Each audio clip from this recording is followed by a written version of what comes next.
If you have a smart speaker, you have access to the entire world of NPR and St. Louis Public Radio. All the latest news and all the captivating stories. Activate our voices with yours by telling your smart speaker to play St. Louis Public Radio.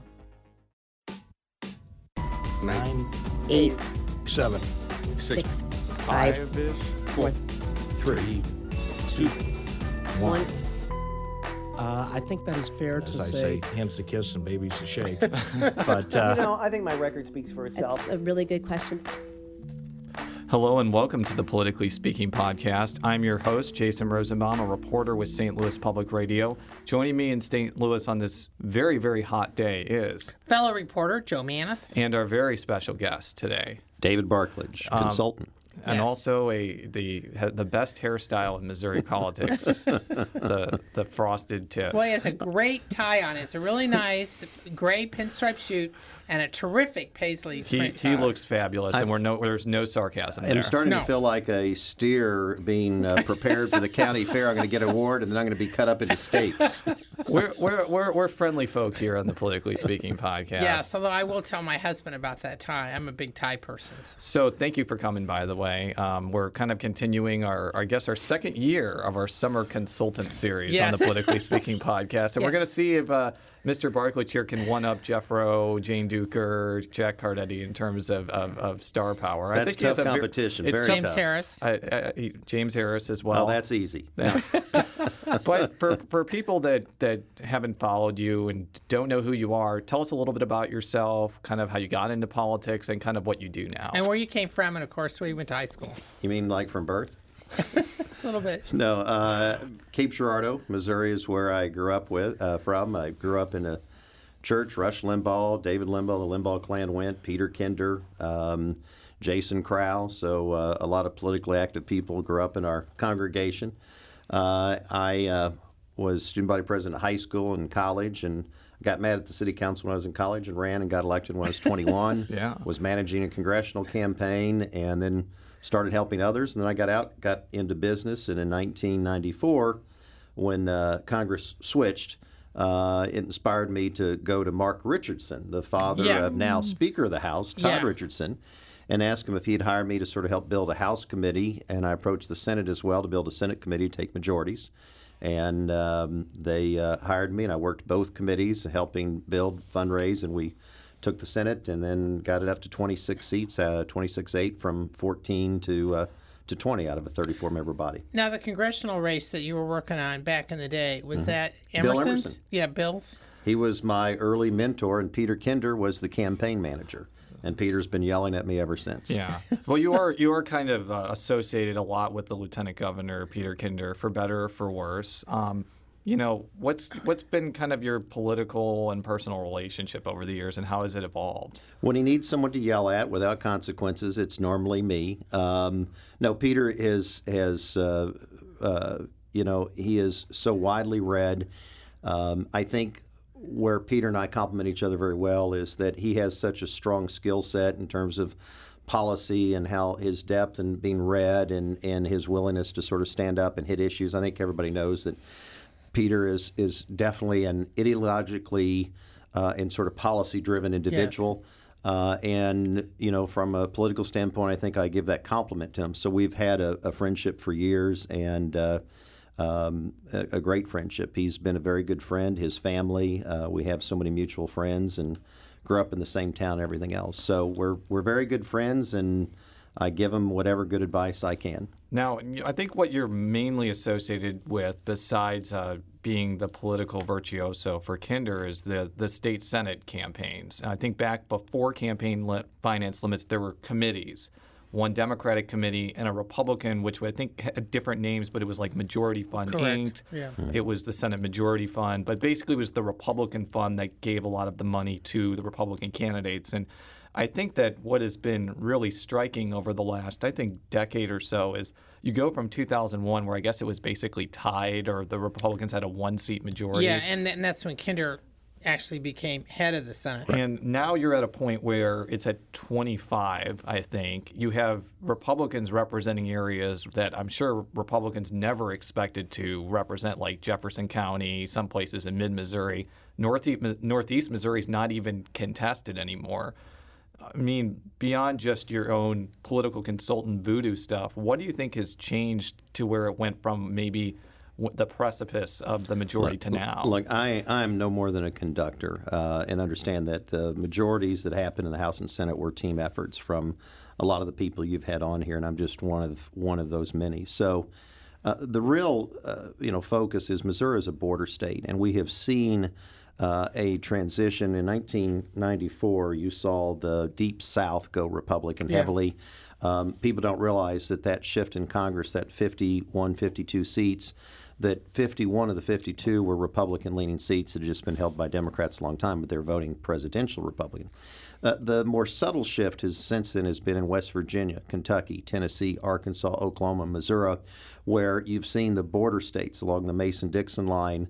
Civil War politics impacts these states, tremendously. Well, those Civil War Democrats in these states, there were more Union in there than in the Deep South, things like that. But they have now slowly come over to the Republican Party. You're seeing Missouri become a sea of red and outstate almost everywhere, Little Dixie, through central Missouri, the Boot Hill, things like that. And that really transition has opened up the opportunity.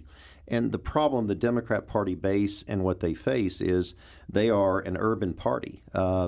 Their concentration, St. Louis, Kansas City. So how does St. Louis and Kansas City-based party go out in rural Missouri and actively recruit conservative Democrats to be part of their coalition? It's a very tough thing. So a lot of that's just demographics. Now, this kind of then leads into something that Mike Parson, who's state senator from outstate Missouri, lives in Bolivar, and he's running for governor in 2016. He talked to me a few weeks ago, the day that he announced, and he was talking about how he believes strategically that he doesn't need, not that he's not going to make a pitch for urban or suburban votes, but he thinks that he can win without him because of such large Republican majorities in rural Missouri, and he points to what happened with Right to Farm. I'm interested in your take on whether or not we're going to see increasingly candidates who are even more looking for polarized voting blocks. I mean, the trend's actually opposite. There have been more Republican governors from St. Louis than from anywhere, actually, over history. But the real changes are something that aren't necessarily related to politics. Mike, let me say first, Mike Parson is a prince of a guy, very good guy, like him, worked with him. But I think that it is what we've seen since the early 90s, and you remember this, Carnahan on transportation. There was a huge urban-rural divide, and it was about fair share and everything else. Well, with the transportation really doing funding by congressional districts, with the end of patronage jobs, who controls as governor or where they're from isn't as important. Back in the day, if you wanted a bridge, you wanted a road, a highway, you wanted a job, you wanted the governor from your area. And that's changed, and we've seen the fair share argument in the mid-'90s, and we've polled this probably 800 or 900 polls, has gone from very high in determining people to very low. So I don't think anybody can artificially make an argument. I don't think Mike is. I think that you can win a gubernatorial election without being from the urban or winning the urban areas. But with that being said, I don't think there's a natural inclination of people to vote against St. Louis, vote against Kansas City just because the person's there. I think the fact that you have a St. Louis politician running statewide, the problem then is that they probably made a lot of votes that isn't in touch with rural conservatives. But in case we just have a resident, I think it's a lot different, like a Bruner or some of the others. Well, in fact, I'm glad you brought up Bruner, because you have been doing some assistance for Bruner. Hey, you've done some work for Bruner. I know he's still considering whether or not he's going to run for governor in 2016. For our listeners, John Bruner is a St. Louis area businessman. He did run for the U.S. Senate in 2012, lost in the primary. And frankly, it's because the outstate people generally prefer Todd Akin, although he's from the St. Louis area, but that's a whole nother show.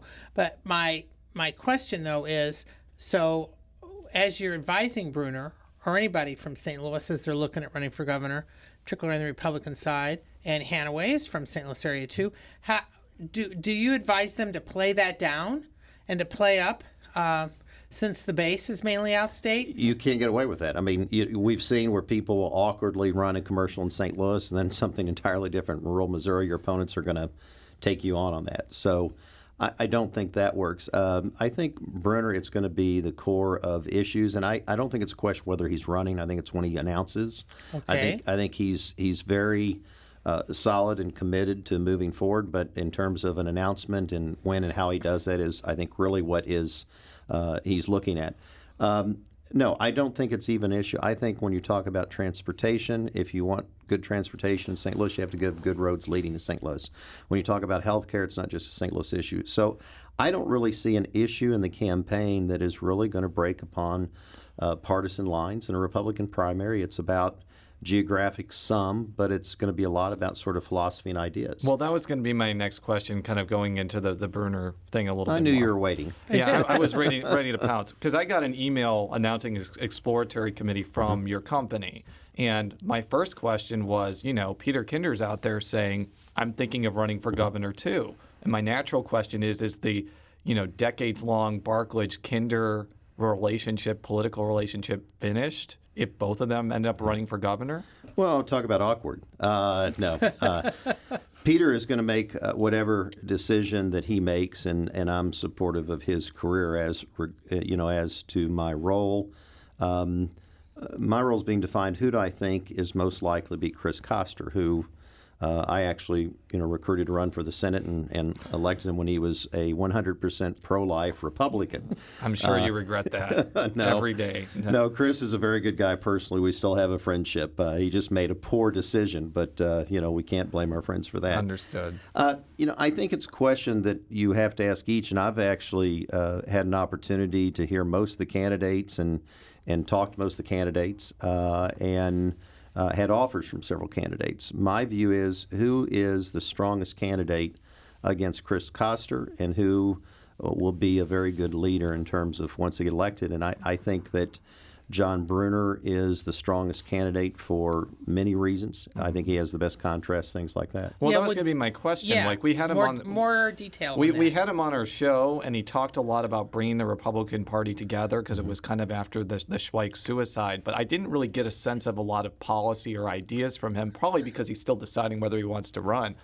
Why do you think he would be better than Mike Parson, Peter Kinder, Eric Greitens, Catherine Hanaway, any of the other people? Well, all of them, are absolutely excellent leaders and have great traits. It's really more about electability. But I think, Brenda, there's three major traits. Is that one, I'm concerned with the culture of corruption, and that can be a whole other show. But I got to tell you, when we brought in the legislature, the lobbyists weren't taking any Republicans out to dinner. They were huddled in their offices. Most of them didn't know them. They could get stuff done. They worked with each other in caucus. And as the majority has matured, I think that we have seen a similar situation we saw with the Democrat majorities before. But with that being said, I think John, he can't be bought. He can't be owned. He's independently wealthy.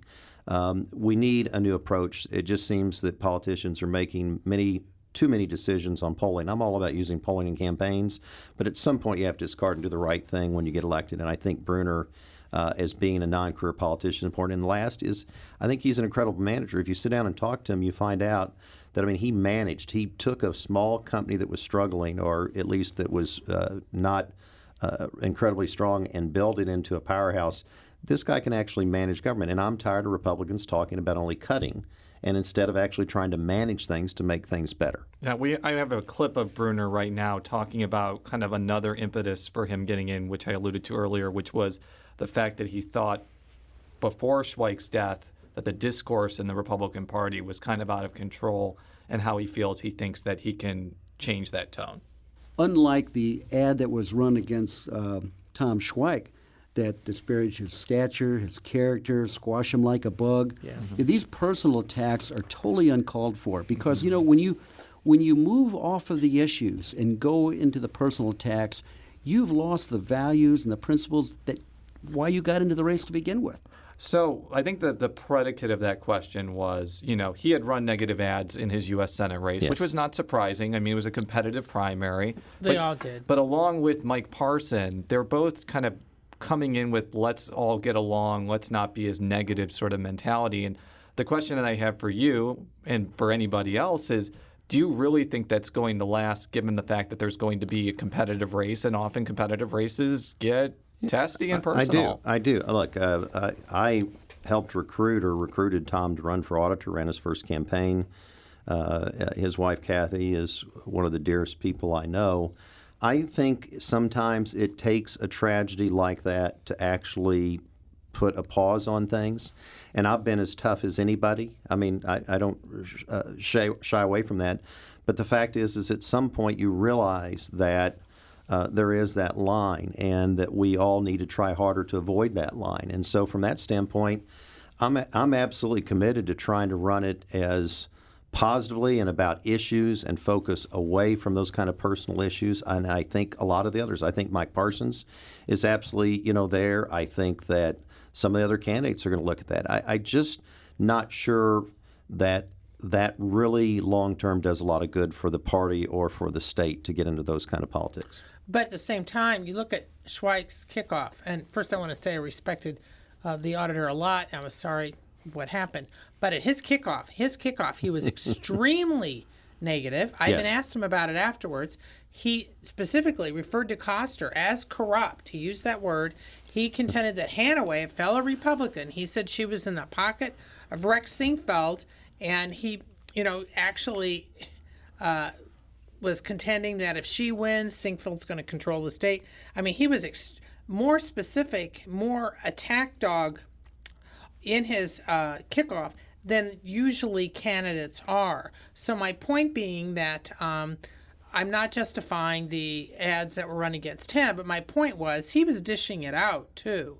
And some would say, some analysts say, well, a certain amount of negativity works. That's why they continue to do it. Negative works, but it's where you draw the line 1 and 2. I think. So where do you draw the line? So So you're saying it's okay to call somebody corrupt? No, I think no. I think it is part of what happens in politics every day. It doesn't make it right. Okay.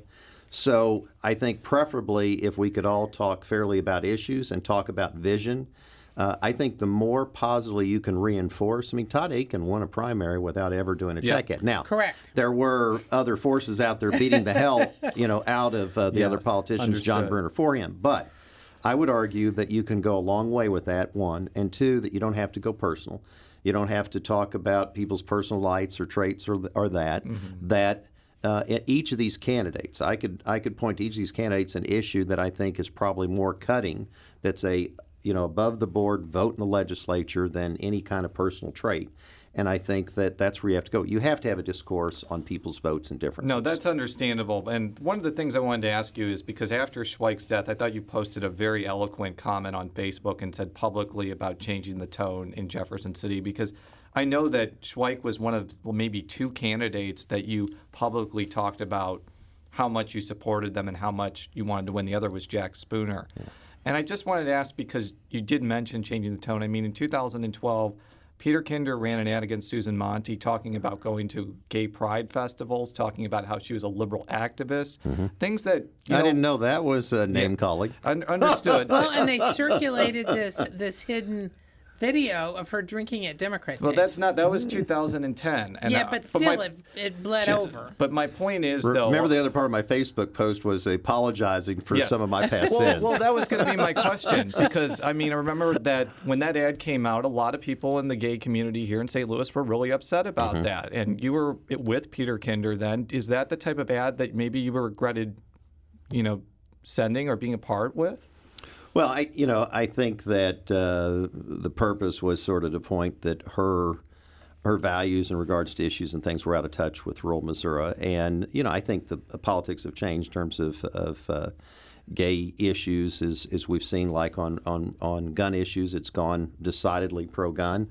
I think on gay issues, it's gone decidedly the other way. So it wouldn't be used, 1, because it wouldn't be very effective, and then 2, I think you always look back. I think you have a regret in a campaign of anything you say or do as negative, because, guys, just like you, when you report a story that outs someone and destroys their career, I don't think you get up the next day gleefully. Now, maybe some do, because they think they're going to go, but I think most people, there is a regret to it, and I think that regret's the same. You do your job. Your candidate is the one that says, yes or no in the pollster, but in the end of the day, you don't want to live your life or have your career where it's defined by one moment after another. And to be fair, I mean, the lieutenant governor in that primary probably withstood one of the most, vicious barrage of ads I think I've seen in a primary recently. So clearly, the lieutenant governor we've had on the show, we're probably going to have him on again. That was not a fun campaign for him by any stretch of the imagination, and he was the subject of some very personal ads as well.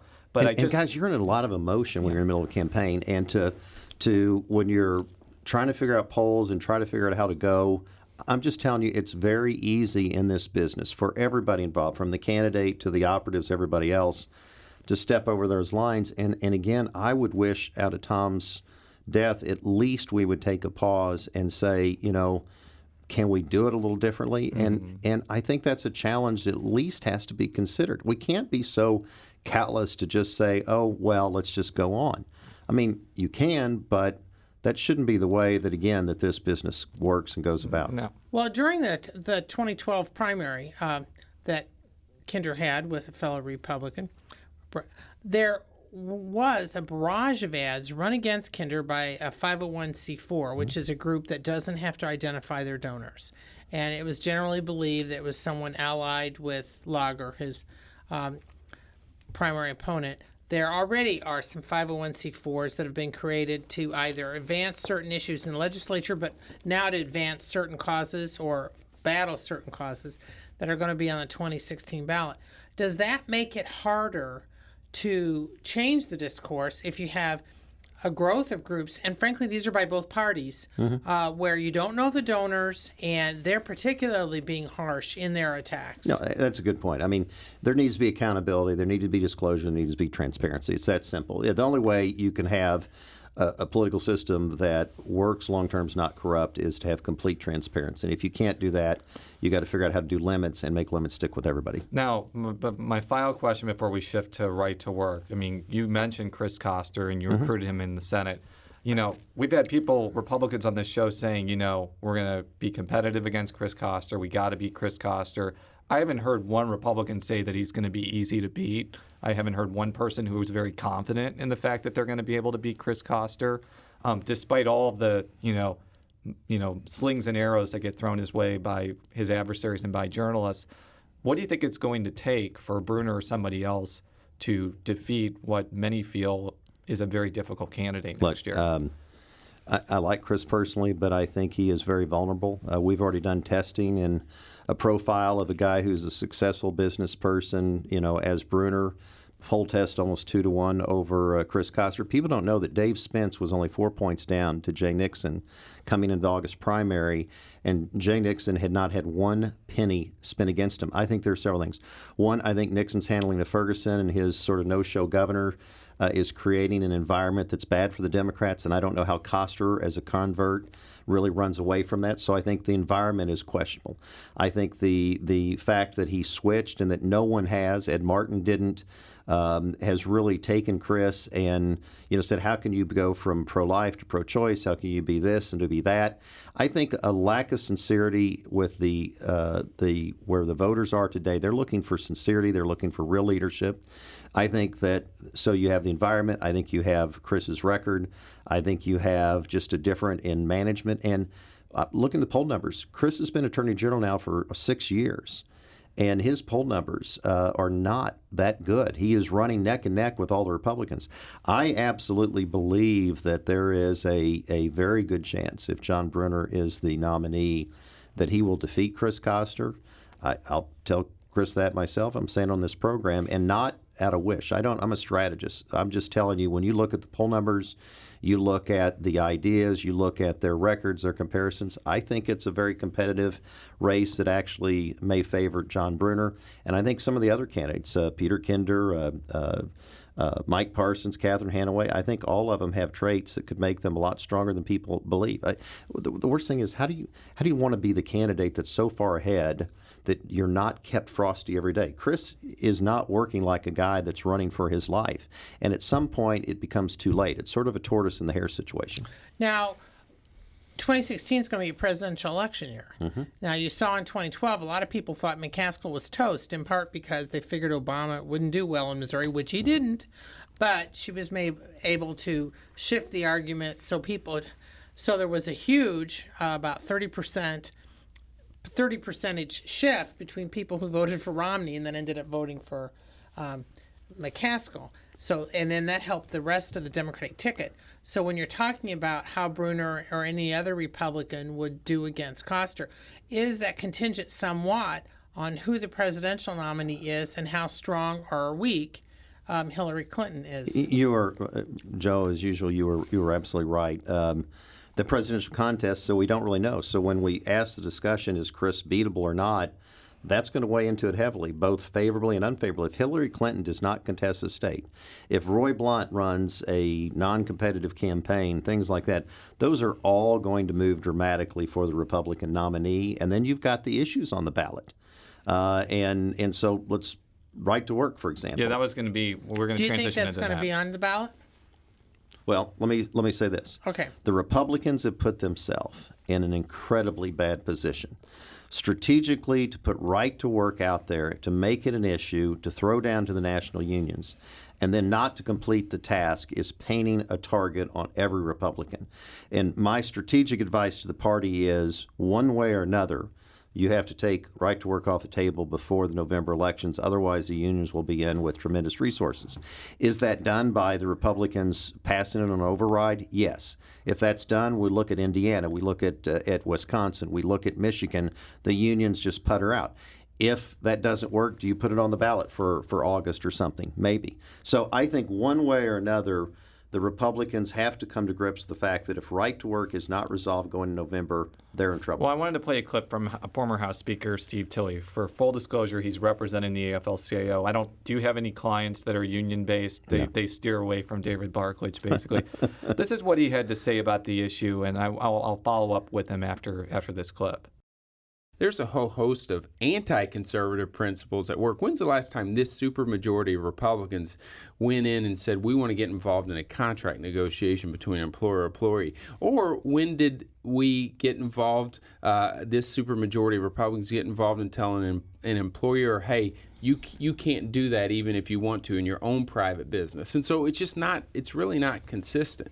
So the reason I played that clip is obviously Tilley is representing the unions there, but he held that belief when he was in the House pretty much. And I know that there are a lot of other Republicans in both chambers who are opposed to right to work. Mainly those from the suburbs. And I just wonder, is it going to be a situation, especially if it's on the ballot, hypothetically, that some of the Republicans that are running in kind of marginal districts are kind of swept away because the union activity goes up and, they kind of get lost in the shuffle there? Well, the problem for a lot of these people is they want to support the unions, but the unions are going to pump in a ton of money to turn out people that are going to eventually vote against them. So even those people who support the unions, I don't care what the unions say, there's no way they can do their turnout efforts and their media and everything that won't impact those marginal districts. So the question to them is, how far are they willing to go to the group that's going to defeat them and helping them defeat them? And that's the political question. Then there is the policy question, and right to work isn't just about job creation. It's about power. It's about the swagger of unions in terms of controlling agendas. I mean, maybe people don't want to say that, but it is. It's much bigger than just a jobs issue. So there are a lot of things that I think legislators are going to have to calculate. Party loyalty. You go to the Senate, they're really probably one vote short when it comes down to it, and one of those 3 or 4 people are going to have to really make a decision of personal versus for the party. 4 people that voted against it. Tom Dempsey, the head of the Senate, Senator Paul Wieland of Jefferson County, and I'm talking about 4 Republicans. Correct. Gary Romine of Farmington and Ryan Silvey. And I said this on a previous show that, okay, maybe Dempsey changes his vote because he kind of goes along with the caucus position because he's the leader. I just don't see a scenario where any of those 3 end up switching, especially someone like Wieland, who has been so far out there saying he's against right to work. I get it, but the union spent $1 million brutally beating him up on bankruptcy and things like that. But I think it's a question. a lot of these representatives, they were given a false choice before. It's like, vote for right to work, end your career, and it's going to go nowhere. It means nothing. Because that was what happened last session. They were given a vote that wasn't going to go anywhere. So what sense did that make to do it? So I think now it comes down to, if you're the single vote standing behind right to work becoming the law, or it failing, I think that's a different calculation. Now, as someone who's been involved in a number of Senate campaigns, looking at it logistically, how Ron Richard, the Senate Majority Leader, decided to bring up right to work early in the final week of session, and then the Democrats in the session basically shut everything down after the vote, so nothing was done except for one bill for the next 3 days. Tactically, do you think it should have been handled differently? Yes.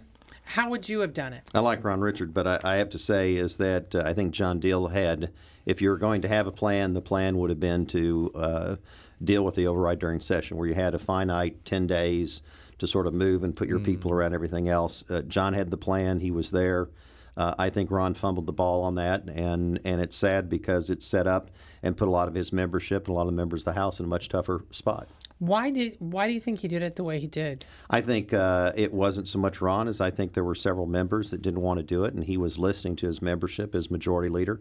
He was doing his job, so I'll say that for him. I'm just saying from a issue perspective, a business perspective, a political perspective, he failed the course and in returns did what he thought his membership There were wanted. several people who I think were previously endorsed by the AFL-CIO who switched their votes on right to work. Eric Schmidt and Kurt Schaefer are the two that come to mind. Both of them are running statewide. I've gotten the sense that they basically voted that way because they're running in statewide elections, and in Schaefer's case, may face a Republican primary. I mean, what have you heard about that, and do you kind of agree with that characterization on stuff like that? Look, Koster was endorsed by Missouri Right to Life, and now he's pro-choice. So I don't know if it. I guess I would liken it to this. I don't know what Koster's view was when he was endorsed by Missouri Right to Life. Maybe it was always consistently pro-choice.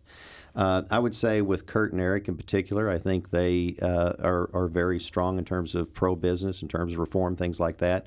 And maybe it was easy to take the support, but I don't know if either one of them ever coming out and saying that they were opposed to right to work. The fact that the FLCO or any labor group, I mean, the different labor groups has different issues. Yeah. Firefighters, it's right to work, not so much. They may not be for it, but it's not so much. And I guess in Schmidt's case, he was running unopposed. He was sitting on a lot of money. Yeah. He was a committee chairman. I understand that. The Schaefer one is a little bit different because he was running in, it didn't end up being a competitive result, but Columbia and Boone County traditionally has been Democratic. So I think that was the more situation that gets brought up. But again, I don't know of any time that Kurt has ever said that he would oppose right to work. And then look at this.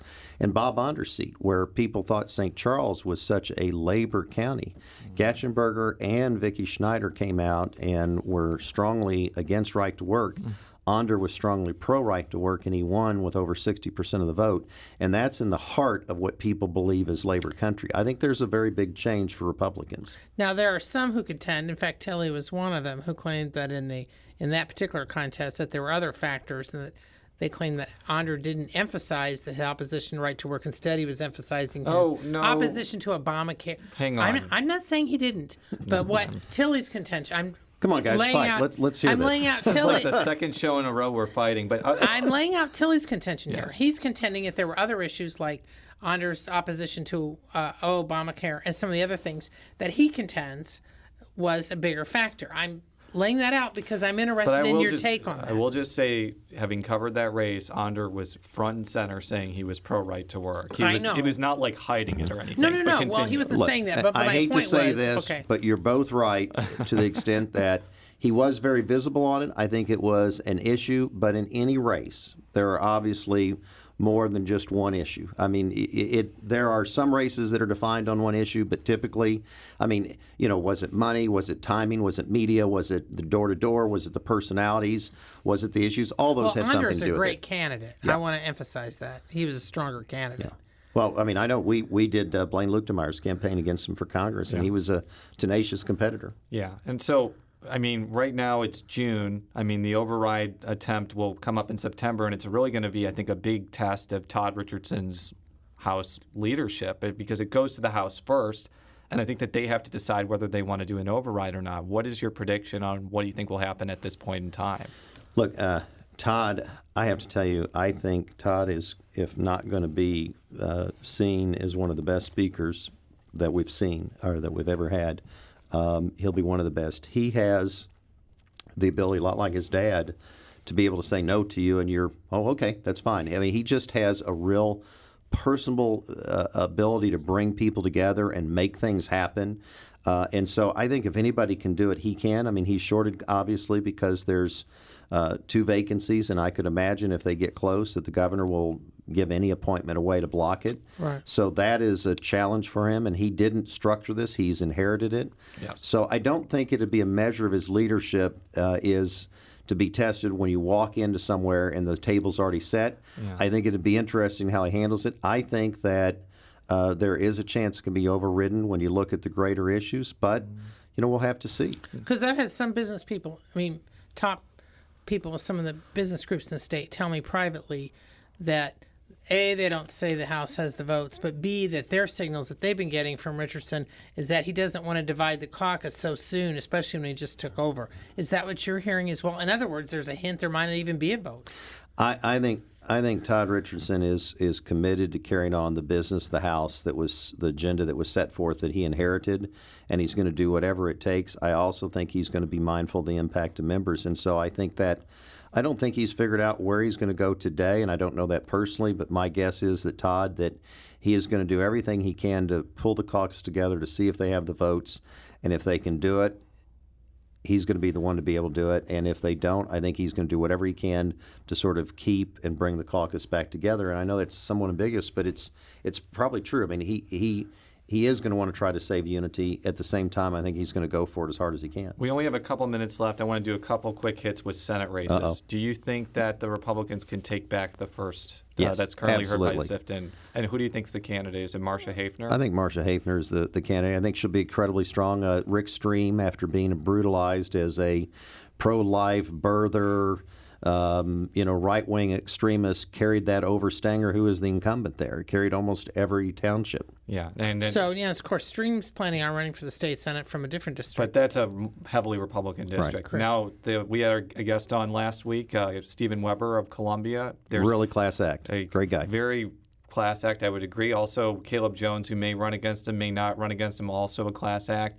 Can the Republicans keep that district? That one seems to be pretty challenging because Boone County is traditionally Democratic. Well, we ran that seat against Chuck Graham in 2008 when Obama carried that district overwhelmingly, and we won it. Of course, Graham had some personal problems, which kind of... But, you've seen Kenny Holsoff, you've seen Kevin Crane, you've seen a group of Republicans that do it. I think Caleb fits that profile. I think it'll be a very competitive race. I can't say we'll absolutely beat Stephen Weber. I think he's a really decent guy, and he and Caleb are very good friends. Yes. So the tone of that race, I think, might actually be fairly positive. That would be refreshing for somebody because the Columbia political scene can be absolutely brutal. It's probably only second to Cape Girardeau. Here's where a reporter is downplaying. Look, the Ken Jacobs, that there has been a Democrat sort of personality out of Columbia that's overly aggressive in your face for years. Oh, I'm not talking Republican versus Democrat. I'm talking Democrat versus Democrat, Republican But versus I got to tell you, if you look at the numbers there, one, Montauk County will be huge. I think, Caleb will take Cooper that, County. or Cooper County, excuse me, 70, 80%. But the other thing is that Columbia sort of swung back around. There's enough of the rural area and population growth that's a lot more moderate and a lot more, somewhat conservative.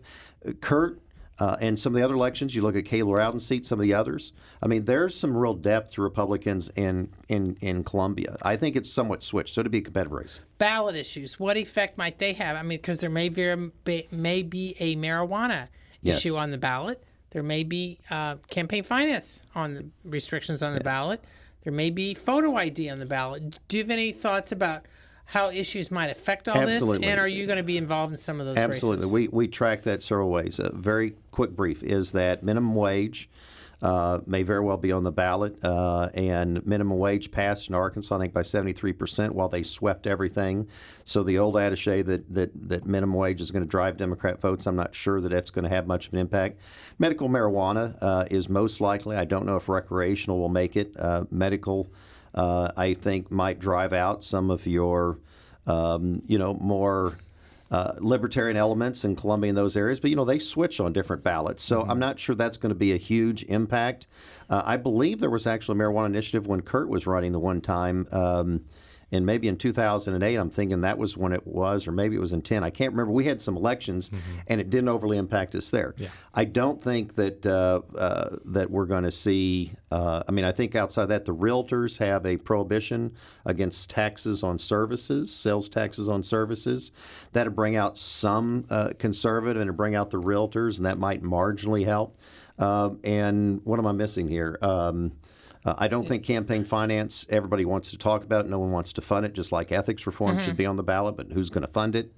And AFSCME has got a minimum wage or a 85% proposal. Well, it would be, just a closing thought, it would be kind of awkward if there was a campaign finance limit proposal that Chris Koster had to publicly oppose. That's all I'm going to say on that Well, topic. he may just take a non-position on it, but whatever. Well, Chris does that a lot of non-positions. I hope he's listening. Well, I think his position on that issue is pretty clear. But thank you very much for coming in. We appreciate it. To close us out, you can find all of our stories at stlpublicradio.org. You can follow me on Twitter at @JRosenbaum. You can follow Joe on Twitter at J Mannies. That's JMANNIES. And I guess we can follow you on Twitter with the hashtag Barklage Cup or something like that.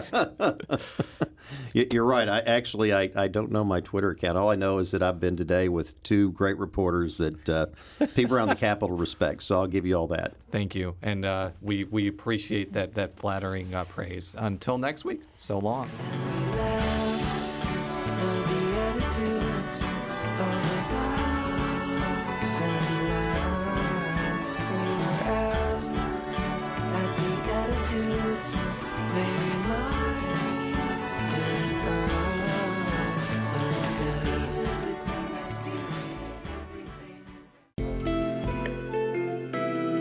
The Gateway brings you the day's news from the St. Louis region and across Missouri. It also includes stories from the Illinois side of the river and our Metro East reporter, Will Bauer. In Alton, in Belleville, in East St. Louis, in Edwardsville, in Cahokia Heights, at Scott Air Force Base, I'm Will Bauer. St. Louis Public Radio. Listen to reports from Will and all of our journalists weekdays on the Gateway, on the STLPR app, and wherever you get podcasts.